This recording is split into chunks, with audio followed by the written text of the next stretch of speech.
Viva Voz, com Vera Magalhães.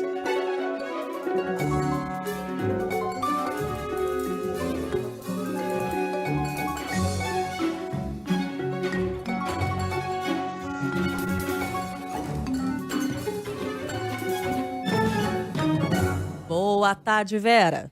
Boa tarde, Cássia, ouvintes, espectadores. Uma ótima semana para você e para todos. Uma semana que já começa movimentada. Ai, gostei que tem um Apolo ali atrás, ó. Quem tá assistindo a gente, tá vendo a Vera. Achei isso, essa chegada.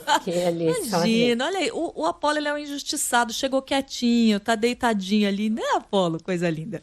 Mas, Vera, a gente tem uma semana movimentadíssima. E eu tô falando movimentada quando a gente pensa no Congresso. E aí, Câmara e Senado, e quando a gente pensa também no STF, né? Porque as férias são boas, mas acabam, né, Cássia? Então, esse pessoal tá voltando a Brasília, vai ter de voltar a trabalhar, pauta muito carregada. No Congresso, a pauta econômica, principalmente. O Senado vai começar a se debruçar sobre a reforma tributária e tem também de enfrentar o projeto que restabelece o voto de qualidade do CARF, que é aquele tribunal que arbitra as pendências tributárias entre a União e empresas e que restabelece, portanto, a possibilidade de desempate em favor da União em caso de empate. Esses dois projetos são cruciais para o governo e estão sendo encarados como prioridade também pelo presidente Rodrigo Pacheco, que não quer ficar atrás da Câmara nessa ideia de que dá força e dá ali consecução à agenda econômica. Então, ele quer dar o mesmo ímpeto que a Câmara empregou a esses projetos, mas os dois enfrentam alguma dose de resistência no Senado. Pode ser que sofram alterações e tenham de voltar para a Câmara. No caso da tributária, quase certeza, e no caso do voto de qualidade, o governo tenta evitar, mas as empresas estão fazendo ainda muita pressão e tentam causar alterações no projeto. Lá na Câmara, o principal tema é a volta do projeto do novo arcabouço fiscal. Ele teve de regressar porque, sim, sofreu alterações no Senado. A tendência do relator, Cláudio Cajado, que vai ser o primeiro da primeira passagem, o mesmo da primeira passagem do projeto pela Casa, era voltar ao que era o seu relatório, portanto, desfazer todas as alterações que foram feitas pelo Senado.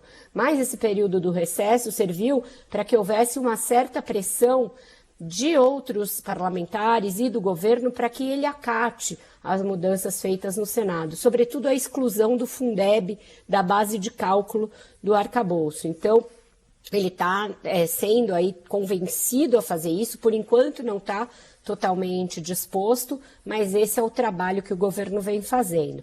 E também na Câmara começa a entrar todo o pacote de segurança que o governo anunciou agora no recesso. É polêmico também, porque tem propostas de mudança de alterações no Código Penal e Código de Processo Penal para agravar penas de quem ofender ou tentar cometer algum crime contra algumas autoridades, como o presidente da República, vice-presidente, ministros do Supremo, e isso está sendo muito mal visto por setores da oposição que enxergam nesses projetos tentativa de cerceamento de liberdade de expressão e de impedir ali a livre manifestação, por exemplo, com protestos contra o governo e contra essas lideranças. Agora, passando lá para o STF, né, Vera, tem previsão de discussões e de votação de temas polêmicos? Muito, Cássia, porque a ministra Rosa Weber se aposenta nesse semestre. Ela deixa a corte em outubro. E quando ela assumiu a presidência, ela fez questão de manter sob a sua relatoria dois projetos bastante polêmicos. O que descriminaliza totalmente o aborto e dá à mulher a possibilidade de decidir por um aborto até o 3º mês de gestação, e isso é uma ação que foi movida pelo PSOL em 2017, da qual ela é relatora, e o outro é a da demarcação de terras indígenas, porque ela, enfim, quer votar nesse projeto, já disse que quer votar.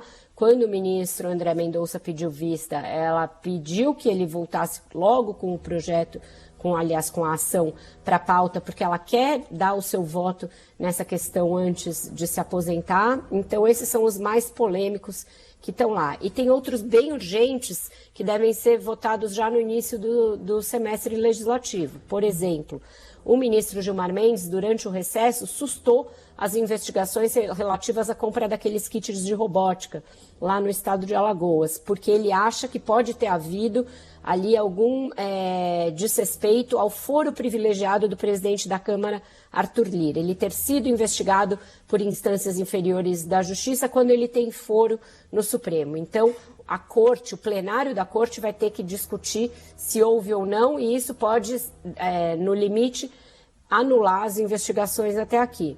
E tem a questão também das aposentadorias, que é uma questão que movimenta aí muito dinheiro, que o ministro Alexandre de Moraes mandou suspender todos os processos em todas as instâncias da Justiça que tratam da tal revisão da vida toda, ou seja, a pessoa pediu uma revisão dos benefícios da sua aposentadoria com base em correções de planos econômicos, etc. E ele também vai pôr isso no plenário virtual, isso já está até marcado, agora para o mês de agosto, mas isso tem um impacto muito grande nos cofres do INSS e também na vida de muitos beneficiários. Então, são temas importantes que o Supremo analisa nesse semestre, juntamente com o julgamento dos réus do 8 de janeiro. Vai ter que correr em paralelo ali uma espécie de tribunal do júri dentro do Supremo, que a gente nem sabe ainda como que vai funcionar, se vai ter dias específicos da semana para fazer esses julgamentos, como é que vai transcorrer, e essas outras questões que são de importância aí para a vida nacional em diferentes esferas. Tá aí muito trabalho, então, para os próximos meses. No Legislativo, também no Judiciário. Vera Magalhães, muito obrigada pela conversa de hoje. A gente te ouve mais tarde e te espera aqui amanhã no CBN Brasil. Combinado? Combinado, Cássia. Um ótimo jornal para você e até amanhã. Até amanhã.